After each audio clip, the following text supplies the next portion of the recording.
many of you know, I was recently lucky to go to that wonderful medieval city of York in North Yorkshire. And although I'm from that area, as many people know, the beautiful county that is, of course, Yorkshire. When we were younger, we're talking as friends here right now, you went on school trips, didn't you? So when you're younger, you didn't necessarily take in everything that you should have taken in because, first of all, it was exciting getting on the coach, and then you're a group of school kids, you know what it's like. Somebody's got a bag of sweets, the teacher's moaning on, you're not really that bothered, and you don't realise what you're passing, what you're looking at, the wonderful levels of history that have gone before us.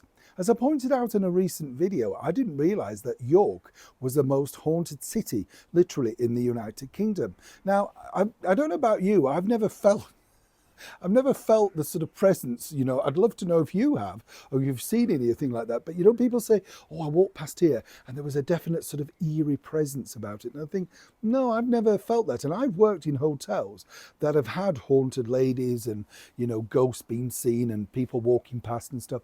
Maybe it just is akin to some people. I'd love to know, because it'd be lovely to wonder if that was real, or is it just certain people that can only feel that sort of stuff, But as I say, York, a wonderful, wonderful city.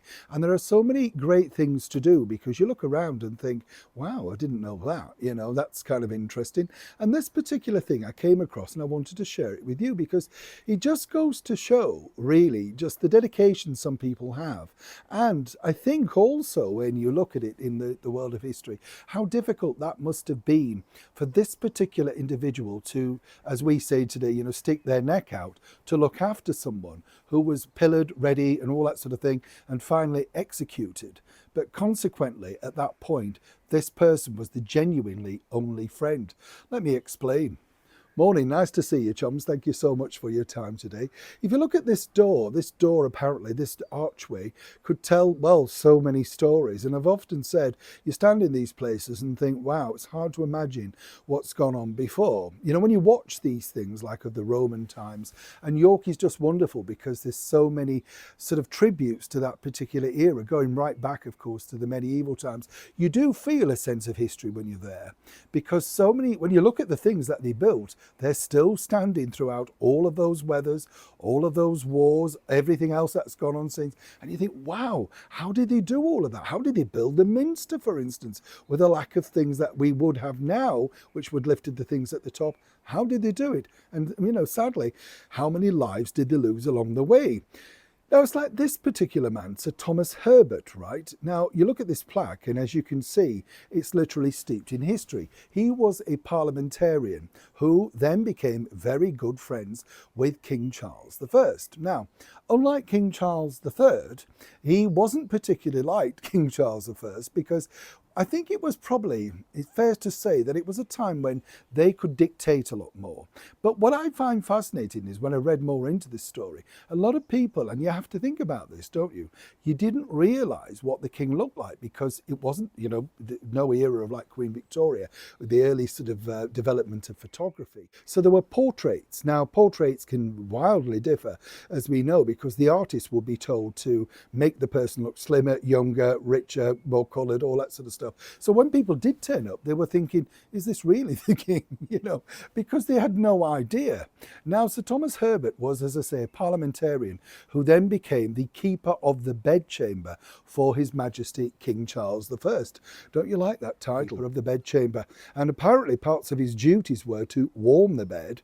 Oh yes, and that would be with bedpans, not like your hot water bottle of today, chumps. With bedpans, checking out the bed, making sure that there were no contraptions in there that might trap his leg, try and kill him, all of that sort of stuff. He was also the taster of the food. And, again, you think, wow. Now, he got pillared later on in society, because he was also with him and stayed with him the night before his execution, which I don't know if you know, was in the middle of Whitehall, literally where they call Banqueting House now. And then he also attended to him following the very public execution. And when you think about it in those terms, as I said, you read the story and it sort of fades away. And the question I was interested in, and I don't know if you find this, is, well, what happened to him? I mean, we know he died because it said on the plaque in the year he died. But of course, because he was associated with somebody who was seen as quite bad, quite grumpy, and of course all the things that King Charles I had done, well, consequently his life must have been a lot harder to do. Apparently he did try to return back into the world of parliamentarians, but it wasn't really happening for him. And it's these people that show dedication, and thankfully there are plaques. There's so many things, like you can see the other one for the Roman fortress and stuff like that. Whichever way you turn in that wonderful, beautiful city of York, it really is worth a visit. I would say possibly more interesting if you love your history and everything about the United Kingdom. I would pitch something like York and then Edinburgh as possibly more so than London. Yes, controversial. Love to know what you think. But if you love your history, it's certainly worth a visit. And as I said, I'm not paid, I'm not an ambassador, there's no promotion. It's just sharing it with you, the chums out there. Let me know what you think to this particular story, as ever, in the comments below. And if you can, please like, share and be kind. Neil Sean, Kensington, London.